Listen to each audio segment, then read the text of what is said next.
자, 오늘 저는 여러분들과 함께 이 아침에 맡은 자와 그 책임이라는 제목으로 은혜 말씀을 나누고자 합니다. 누가복음 12장 47절 48절 우리 함께 같이 읽습니다. 시작. 주의 뜻을 알고도 애비치 아니하고 그 뜻대로 행하지 아니하는 종은 많이 맞을 것이요 알지 못하고 맞은 일을 행한 종은 적게 맞으리라. 무릇 많이 받은 자에게는 많이 찾을 것이요 많이 맡은 자에게는 많이 달라 할 것이니라. 아멘. 옛날에 종을 많이 두고 있던 주인이 먼 여행을 떠나면서 종들의 성실성을 시험하기 위해서 일을 시켰습니다. 내가 돌아올 때까지 가는 새끼줄을 매끈하게 잘 꽈라고 그랬어요. 그랬더니 술만 퍼마시고 노는 자도 있고 남 일하는 것 방해나 하고 다니면서 너만 주인한테 잘 보이려고 하느냐 하고 빙정대는 사람도 있고, 어떤 사람은 새끼줄 꼬기는 꼬는데 되는 대로 굵게 울퉁불퉁하게 정어대로 꼬는 종도 있었어요. 그러나 주인의 뜻을 잘 받들어 충성스럽게 새끼를 가늘고 예쁘게 잘 꼬는 사람이 있었습니다. 그러다가 주인이 예기치 않은 때에 갑자기 돌아와서 시킨 일을 했나 안 했나를 점검을 했어요. 그리고는 돈이 많이 들어있는 광을 열어놓고 너희들이 엽전을 꿰어가지고 나가서 독립하여 살아라 라고 그랬어요. 놀기만 하는 사람이나 새끼줄을 울퉁불퉁하게 제멋대로 꼰 사람은 하나도 돈을 가져갈 수가 없었고, 고지식하게 요령도 피울 줄 모르고 충직하게 주인이 시키는 대로 새끼줄을 꼰 사람은 돈을 많이 꿰어가지고 나가 잘 살았다는 이야기가 있습니다. 예수님도 이와 같은 비슷한 말씀으로 교훈을 하셨어요. 지혜 있고 신실한 청지기가 되어서 주인의 종들에게 때를 따라 양식을 나눠줄 자가 누구냐고 하시면서 주인이 돌아올 때 주인의 본보대로 잘한 사람은 복을 받아 주인의 모든 소유를 그에게 맡기라고 하셨어요.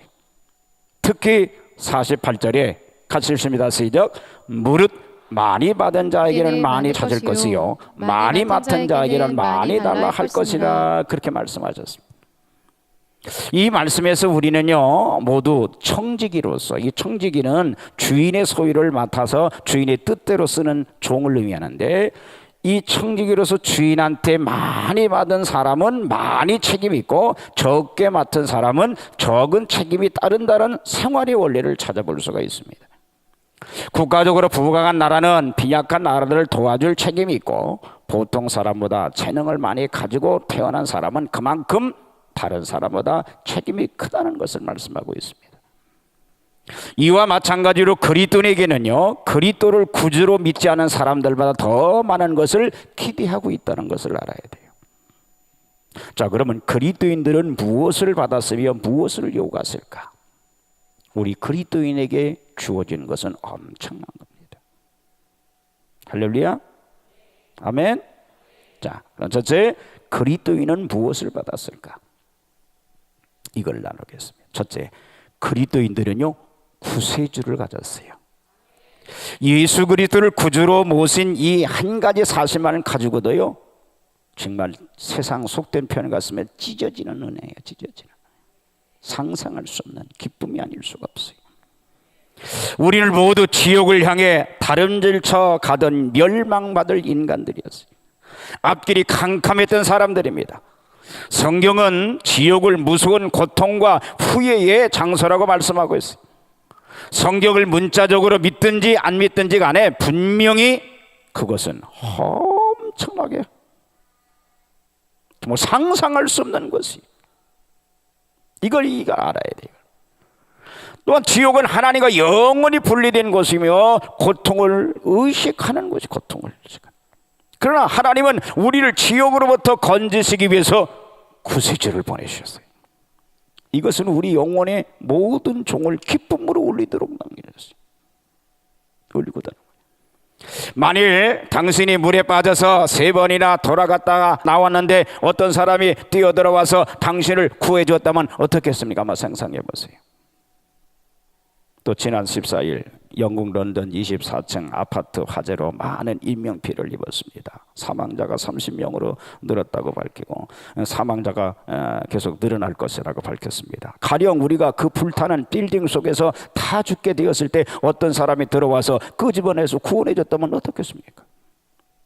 고맙고 놀라운 사실이 아니겠습니까? 그러나 하나님은 이 모든 일보다 더 놀라운 일을 해주시오.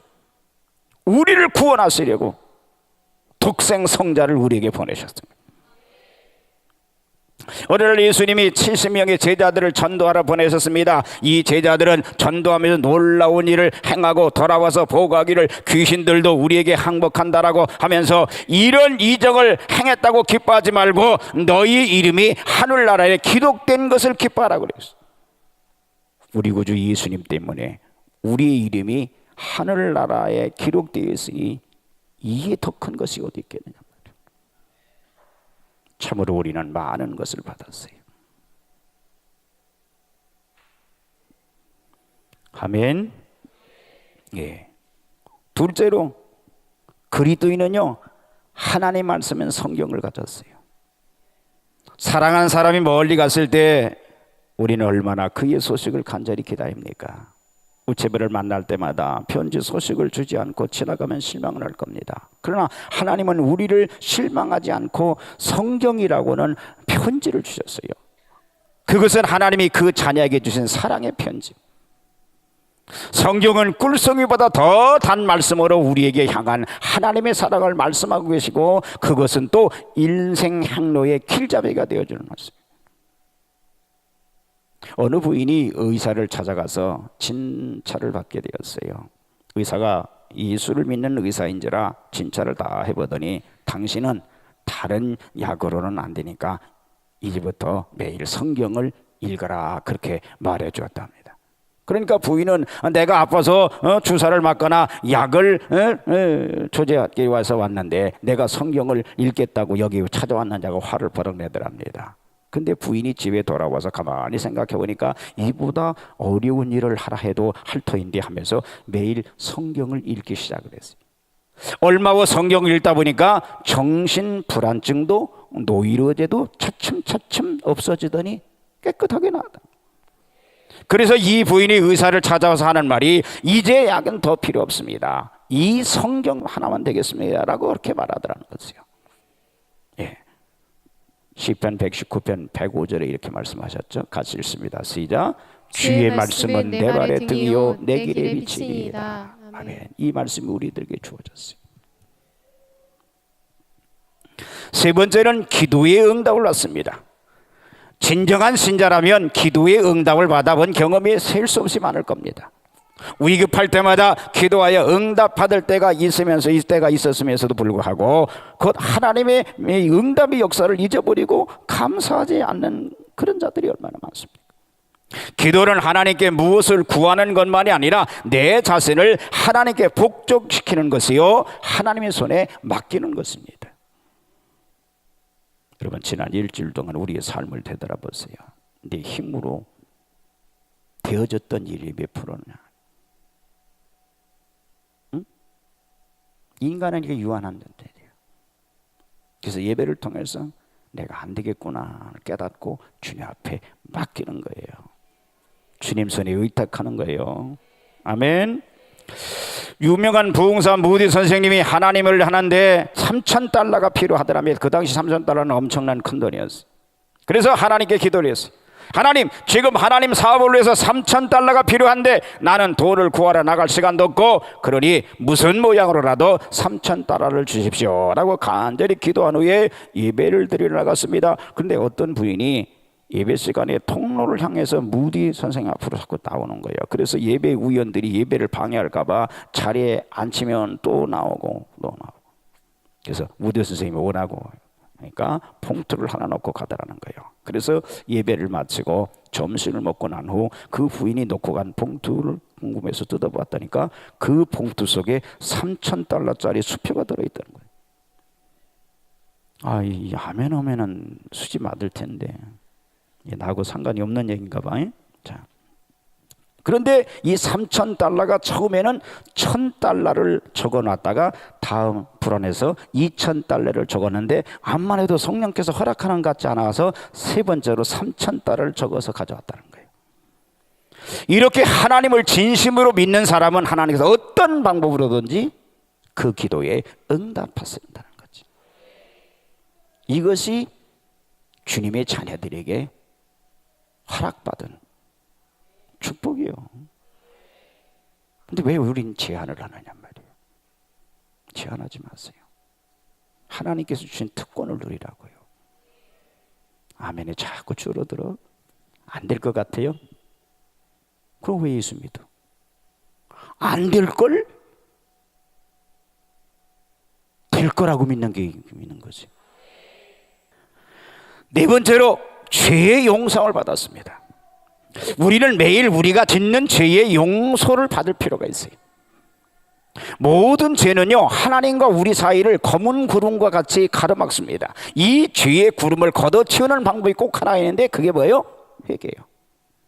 요한일서 1장 9절입니다. 같이 읽습니다. 시작. 만일 우리가 우리 죄를 자백하면 저를 미쁘시고 의로우사 우리 죄를 사하시며 모든 불의에서 우리를 깨끗하게 하실 것이요. 이렇게 분명히 주님은 약속하셨어요. 불신자들은 죄 사함을 받는 길도 모르고 있다가 나중에 무서운 형벌을 받게 되고 현세에도 평안을 모르고 사는데 우리 그리스도인들이 이 귀한 축복이 주었다. 얼마나 큰 일이야. 큰 은혜냐 말이야. 용서받는 은혜. 미국 어느 도시에 사는 남매 메리와 존이 주말에 시골에 계시는 할머니 댁에 놀러 갔습니다. 저는 삼촌이 선물로 사준 고물총을 가지고 이것저것을 쏘는 연습을 하면서 재밌게 놀았습니다. 집으로 돌아오는 길에 할머니가 가장 아끼는 오리가 걸어오는 것을 보고 저는 고물총을 겨누어가지고 오리의 대가리를 명중해서 그만 그 자리에서 푹 쓰러지고 말았어요. 여러분 대가리 그러니까 여러분 기분 나빠요? 여러분 사람은 머리지만은요 짐승은 대가리예요. 기분 나쁘게 듣지 마세요. 뭐 쌍쓰리 하느냐고. 아니에요. 꼭 아세요? 짐승은 대가리예요. 그걸 사람한테 쓰니까 그게 속된 말이 되는 거지. 자, 존이 겁이 났어요. 주위를 살펴보니 아무도 보는 사람이 없었습니다. 그래서 얼른 죽은 오리를 가지고 큰 나무 밑에 파묻고 낙엽으로 가리워서 감쪽같이 숨겨놓았습니다. 그러나 마음은 두근두근 거리고 할머니를 만날까 두려웠어요. 저녁을 잘 준비하시고 식사하자고 하시는데 식사를 하는 동 마는 동 했습니다. 식사가 끝난 후 누나 메리가 존 이리 와. 귓속말로 너 아까 오후에 뜰에서 할머니 오리 죽인 건 어떻게 했지? 내 말 안 들으면 할머니한테 이를 테야. 이 말에 깜짝 놀란 존은 누나가 시키는 것은 무엇이고 할 수밖에 없었습니다. 밤에 잠자리에 누워도 잠이 오질 않은 거예요. 이튿날 아침 존은 결심을 했어요. 어차피 내가 잘못할 바에는 할머니께 말씀드려 벌을 받아도 마음이 편하겠다고 생각하고 할머니 방에를 들어갔어요. 할머니께 사실을 말하려니까 말이 나오지 않는 거예요. 할머니 눈물 나옵니다. 할머니는 인자하신 음성으로 존 어서 말해. 무슨 말인데? 이때 존은 용기를 얻어 사실을 고백을 해요. 이 고백을 듣고 계시던 할머니는 존을 안아주면서 존 착하다. 내가 네 잘못을 다 용서해 주마. 사실은 어제 오후에 내가 2층에서 있으면서 네가 하는 일을 다 보았어. 그래서 네가 이렇게 나에게 고백하기를 기다리고 있었단다. 아무 걱정 마라. 내가 다 용서했다. 이 말씀을 들은 존은 얼마나 기뻤는지 모릅니다. 얼마나 담대했는지 모릅니다. 이제는 할머니가 그렇게 좋고 얼굴을 대하기가 그렇게 기뻤고 누나의 공갈이 무서울 것이 없었고 자기 마음에 평안을 얻게 됐다. 여러분, 왜 우리 예수님이 용서의 하나님일까? 그 용서의 하나님이 왜 우리에게 회개를 요구할까? 누구를 위한 거예요? 하나님을 위한 게 아니라 나를 위한 거예요. 나를 위한 거예요. 날마다 그래서 우리는 은혜의 보좌 앞에 나가서 용서의 은혜를 얻어야 돼요.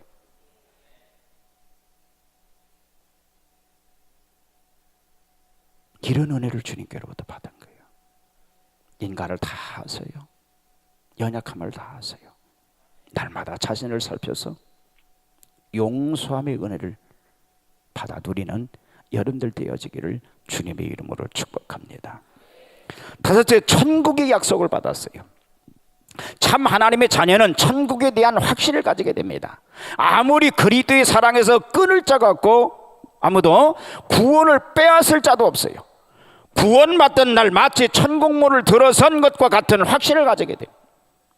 여러분은 생애에 놀랍고 행복한 날들을 가진 경험이 있을 것입니다. 그러나 가장 복된 날은 아직 오진 않았어요. 그것은 바로 우리가 진주문에 들어가서 예수님을 얼굴과 얼굴을 대보는 날인 겁니다. 얼마나 영광스럽고 행복한 날인지 몰라요. 이 날이 기다리고 있는 거예요.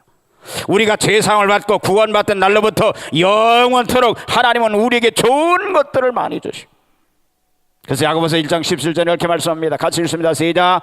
각양 좋은 은사와 온전한 선물이 다 위로부터 빛들의 아버지께로서 내려오나니. 아멘. 여러분, 예수를 믿는 하나님의 자녀들에게는 모든 것이 하나님 옆으로 공급을 받은 거예요. 여러분, 이 은혜를 누리며 사는 여러분들 되기를 주님의 이름으로 축복합니다. 지금까지는 그리스도인들이 남달리 받은 것에 대해서 생각해 봤습니다. 자, 두 번째로 그러면 그리스도인들에게 그럼 무엇을 요구하겠을까? 그걸 얘기를 합니다. 첫째, 하나님은 나누지 않는 마음을 요구하세요. 그리스도인들이 가장 큰 문제는 주님을 적게 사랑하고 세상을 더 많이 사랑한다는 거예요. 하나님이 일보다 세상 일에 더 충성을 바치는 거예요. 사람이 결혼하면 자기 아내의 사랑을 10분의 1만 받고 나머지 10분의 1을 9는 다른 것을 사랑하기를 원치 않습니다. 남자는 아내의 사랑 전부를 원하는 거예요. 하나님은 우리에게 모든 것을 주신 분으로 우리의 사랑 전부를 원하신다는 거예요. 응? 그래서 신명기 6장 4절 5절에 하나님은 우리에게 이렇게 얘기했어요. 같이 읽습니다. 시작. 이스라엘아 들으라. 우리 하나님 여호와는 오직 하나 여호와시니 너는 마음을 다하고 성품을 다하고 힘을 다하여 네 하나님 여호와를 사랑하라. 아멘. 네, 그냥 찔끔 사랑하라는 게 아니에요. 온전히 사랑하래요. 마음을 다하고 성품을 다하고. 주님이 그렇게 우리를 사랑했기 때문에. 그래서 주님은요, 당신의 자녀들에게 요구하는 게 뭐냐면 마음이 나누지 말라는 거예요. 그래서 어떤 분은 말하기를 all or nothing, 전체냐 전무냐 그렇게 말했어요. 사람은 심령에 두 가지 소리가 들리는데 하나는 하나님의 음성이고 또 하나는 세상의 음성입니다. 그런데 사탄은 모든 세상적인 것에 배후에 숨어 있어요. 하나님께 대한 우리의 사랑은 우리가 어떤 소리를 따라가느냐에 의해서 결정되는 거죠. 하나님은 무엇보다도 더 큰 사랑을 우리에게 요구할 권리가 있어요. 그 사랑에 내가 화답하는 저와 여러분들이 되기를 주님의 이름으로 축복합니다. 두 번째로 그리스도인이 요구하는 건 뭐냐? 하나님은 거룩한 생활을 요구하신다는 거예요. 이 거룩이라는 것은 완전한 생활을 의미하지 않습니다. 매일매일 생활에서 헌신적이고 구별되고 경건한 생활을 하도록 노력해야 된다는 걸 의미하는 거죠. 우리의 말이나 우리의 모습으로는 다른 사람에게 큰 영향을 끼칠 수 없어요. 속된 것을 버리고 거룩한 생활을 하기를 그러나 주님은 원하고 계시다는 거죠. 그래서 베드로전서 1장 16절에 같이 있습니다. 시작. 내가 거룩하니 너희도 거룩하라. 거룩하신 주님께서는요, 우리도 거룩하라고 명령하신 거예요. 하지만 우리가 거룩해지는 것은 내가 노력해서 되는 것이 아니라 거룩하신 주님께서 내 안에 들어와서 나와 연합함으로 주님의 거룩함이 나의 거룩함이 되는 거예요. 인간은 죄 아무리 갈고 닦아도 제대로 그 타락한 본성을 거룩한 본성으로 바꿀 수가 없어요. 겉모습만 조금 나아질 뿐이야. 따라서 누구든지 거룩해지려면 예수님을 믿고 구원받아 거룩하신 주님의 생명으로 다시 태어나서 주님이 거룩하신 본성이 나의 본성이 되게 해야 되는 거예요. 이런 믿음의 길이란 주님의 십자가의 대속을 믿고 구원받는 것과 더불어 주님과 함께 십자가에 못 박혀 주님의 죽음과 부활에 연합되면서 주님의 거룩하신 생명으로 거듭나 그 생명을 따라 사는 거죠. 주님의 생명을 따라 산다는 것은 믿음을 통해 주님과 함께 십자가에 못 박혀 있는 자로서 날마다 자기를 부인하고 매사에 성령과 말씀을 따라 사는 거예요. 그러면 내가 주님과 온전히 연합하게 되면서 주님의 거룩함이 나의 거룩함이 되어 그 거룩함이 나를 다스려 나가게 되는 거예요. 이게 바로 성도의 거룩함이라는 거예요. 내가 사랑하는 것들 중에서 아버지부터 오지 않고 세상에 온 것들은요, 내 옛자와 타락한 본성을 되살아나게 합니다. 그래서 내가 주님과 연합되는 것을 방해해요. 그렇기 때문에 성령께서는 말씀을 거울 삼아 우리가 사랑하고 있는 세상 것들을 낱낱이 다 보여주세요. 밝혀주세요. 그때 우리는 자기를 부인함으로써 세상을 사랑하는 자신의 자아를 십자가에 못 박는 거예요. 거룩해지는 것은요, 자신이 노력하는 데 있는 것이 아니라 자아가 십자가에 못 박히는 데 있는 거예요. 나의 옛자가 십자가에 못 박히게 되면 내가 주님과 연합되면서 주님의 거룩함이 나의 거룩함이 되어 나를 통해서 드러나게 되는 거예요. 날마다 십자가에 못 박히는 그 죽음, 이 죽음으로써 이 악하고 음란한 세상에서 주님의 거룩함을 드러내는 그런 성도가 되시기를 주님의 이름으로 축복합니다. 셋째는, 하나님은요, 활동적인 봉사를 요구하세요. 우리가 선하게 되는 것으로 다 되는 것이 아니라 선한 일을 행해야 돼요. 어느 목사님이 하나님 섬기기를 중단하면 당신은 안식을 얻을 수가 없고 당신은 녹이 쓸 것이다, 그렇게 말했는데 맞는 거 아닌가? 교회에서 가장 활동적으로 봉사하는 사람이 가장 큰 기쁨과 평안의 그 마음의 평안을 얻을 수 있는 거죠. 주님의 몸된 교회에서 몸으로나 물질로나 시간으로 봉사하고 활동해야 되는 줄 믿습니다. 그래서 요한복음 6장 28절 29절 이렇게 말씀해서 같이 읽습니다. 시작. 저희가 묻되 우리가 어떻게 하여야 하나님의 일을 하오리까? 예수께서 대답하여 가라사대 하나님의 보내신 자를 믿는 것이 하나님의 일이라 하시니. 아멘. 교회에서 사례금만을 바라고 일하는 싹군 목자가 있듯이 교인들 중에도 교회의 일을 열심히 하고서 자신이 하나님의 일을 했다고 믿고 있는 사람들이 많습니다. 근데 교회에서 봉사하는 일에 반드시 하나님의 일을 한 것이 아니에요. 왜냐하면 교회 중에는요, 2단 3단도 있고요, 하나님을 미워하시는 교회도 있고요, 소아시아 7교회 중에 4대 교회처럼 죽은 교회도 있기 때문입니다. 그런 교회를 위해서 아무리 봉사해도 하나님은 싫어하고 예매하세요. 그뿐 아니라 참된 교회에서 일할지라도 믿음으로 하지 아니하냐고 장사 속이나 자신을 드러내고 나타내고 과시하려고 직분을 맡아 봉사하는 교회는 그날에 하나님 앞에서 내가 너를 도무지 모른다고 하시고, 우리가 하나님 앞에 나아가 잘했다 칭찬받으려면 내가 출석하는 교회가 과연 하나님이 기뻐하시는 교회일까를 돌아볼 뿐 아니라 교회에서 맡은 직분을 과연 나는 사랑과 기쁨으로 일하고 있는가, 그리고 내가 하고 있는 일이 과연 하나님을 기쁘시게 할 만한 일을 하고 있는가를 여러분 돌아봐야 돼요. 요한일서 4장 1절에 이렇게 말했어요. 시작. 사랑하는 자들아, 영을 다 믿지 말고 오직 영들이 하나님께 속하여나 시험하라. 많은 거짓 선지자가 세상에 나왔습니다. 그리고 우리가 봉사를 하려면 될수록 남에게 보이려 하지 말고 오른손이 하는 것을 왼손이 모르게 하고 하나님이 기뻐하시는 것이 무엇인지를 바로 알고 해야 돼요. 여러분, 하나님 기뻐하시는 게 뭘까? 믿음으로 하는 거예요. 정직하게 하는 거예요. 의식적으로 하는 거 하나는 싫어하세요. 회개하는 거, 찬송하고 감사하는 거, 사랑으로 하는 거예요. 응? 구제하고 순종하고 전도하고 의와 공평과 겸손과 섬김.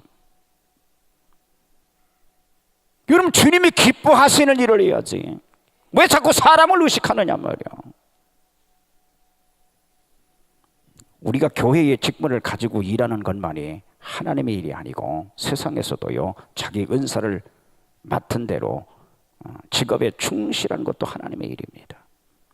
하나님의 영광을 위해서 일생을 다 바쳐도 아깝지 않은 그런 일, 그런 직업을 가지고 있는 사람은 분명히 행복한 사람인 줄 믿습니다.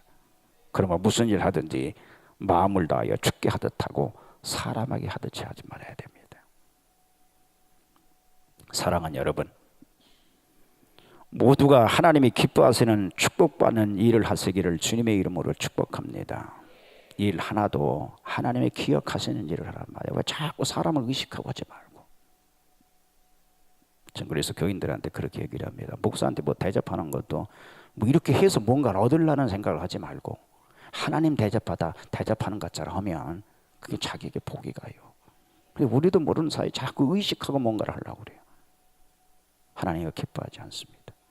우리가 받았으니까 기쁨으로 주를 위해서 몸 바쳐 충성하는 여러분들 되기를 주님의 이름으로 축복합니다. 네 번째는 하나님은요, 증거를 요구하고 있어요. 증거. 자, 우리는 죄라고 하는 무서운 병에 걸렸던 사람인데 그리스도를 발견하게 되므로 이 불치의 병에서 고침을 받았어요. 우리 주위에 아직도 죄의 병에 걸려서 영원히 죽어가고 지옥불로 떨어져 가는 사람들이 얼마나 많아요. 먼저 구원받은 우리들이 그들에게 이 치료의 길, 살 길을 알려줘야 되지 않겠느냐 말이에요. 여러분, 구원받았다는 게 뭐냔 말이에요.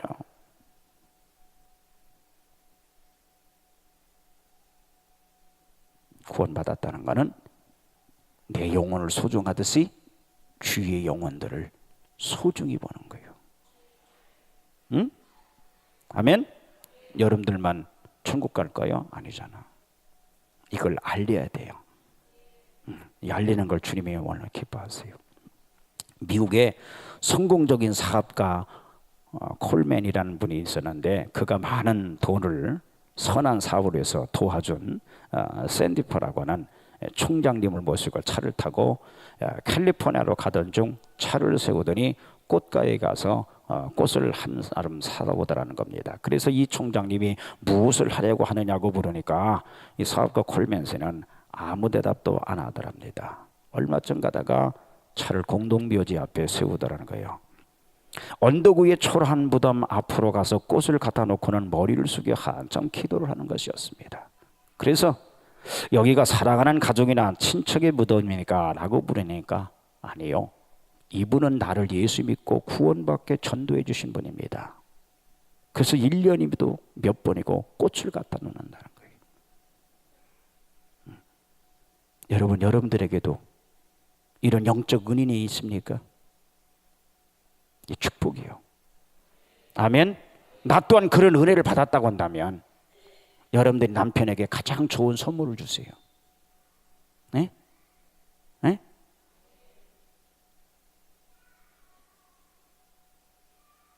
여러분들의 가장 가까운 지인들에게 선물을 주세요. 그 선물이 뭐냐?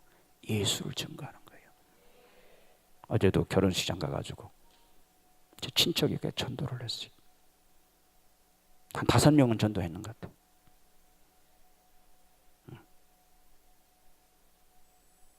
하나님은 당신을 증거하기를 원하세요. 이게 그리스도인에게 요구하는 거예요. 아내 때문에 회개하고 나도 그런 영혼을 사랑하는 마음을 달라고 기도하시는 여러분들에게를 주님의 이름으로 축복합니다. 5째는 하나님은 충성된 청지기가 되기를 원하신다. 하나님은 우리가 가진 모든 것을 맡겨주신 분입니다. 그러므로 우리는 하나님을 위해서 그 모든 것을 바르게 써야 될 줄 믿습니다. 돈의 청지기에 대해서 한번 생각해 봅시다. 어떤 사람은 목사가 뭔 얘기만 하면 거부 반응을 나타내는데 신앙에 바로 서지 못한 사람들이에요.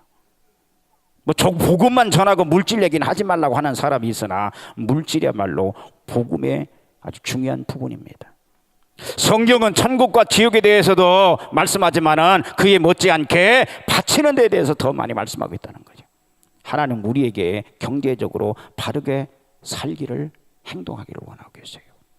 그래서 하나님의 규칙, 좋은 규칙을 주셨는데 그 중에 하나가 하나님의 첫 것 11조를 하나님의 집에 가져오라. 그러면 하늘문을 열어 싸울 것이 없도록 부어주시겠다. 그렇게 말씀하셨어요. 성실하게 11조를 해본 사람은요, 하나님은 당신의 약속을 지키신다는 것을 분명히 알고 고백합니다. 하나님은 11조를 성실히 이행하는 자에게 함께 하시고 축복하시고 믿음의 잘하도록 하시는 거예요. 이월에절에 미국의 어느 교인이 성실하게 11조를 드리는데도 축복하지 않는다고 자신에게 말할 수 있는 사람에게 25,000달러를 준다고 했는데 아무도 찾아온 사람이 없다는 거예요. 하나님이 축복하실 수 있는 기회는 드리는 겁니다. 더욱이 학개서와 스가랴에서 보면 성전을 건축해야 될 때 회피하고 게을리하면 비와 이슬이 그치고 돈을 벌어도 뚫어진 전대에 넣는 것 같이 새어나가고 씨를 뿌려도 거두는 것이 적게 된다고. 물질을 바쳐 건축을 시작한 날부터 복을 주셨다고 그랬어요. 여러분, 성전 곧 교회를 위하는 일이 손해나는 기회가 아니라 축복받는 기회로 알고 무엇이든지 다 동참할 수 있는 여러분들 되기를 주님의 이름으로 축복합니다. 이스라엘 백성이 요단강을 건너가 싸우러 나가는데 루벤 지파와 갓 지파는 요단강을 건너지 않고 요단 이편 동편에 자리를 잡고 살겠다는 거예요.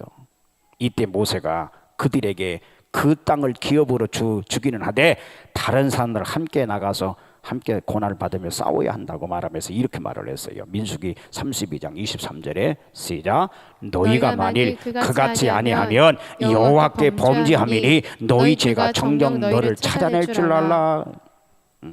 남들이 다 고난에 동참하는데 자기만 빠지면 반드시 그 죄에 대한 대가, 벌을 받게 된다는 때가 온다는 거죠. 여러분, 주의 일은요 하나가 돼서 해야 되는 거예요. 여러분, 주의 일에 동참하시는 여러분들 되기를 주님의 이름으로 축복합니다. 이스라엘 백성이 하만의 계교로 하루아침에 전멸당하게 되었을 때 왕후가 된 에스더에게 모르드게가 전갈한 이야기가 있어요. 자, 에스더 4장 13절 14절 말씀 같이 읽습니다. 시작.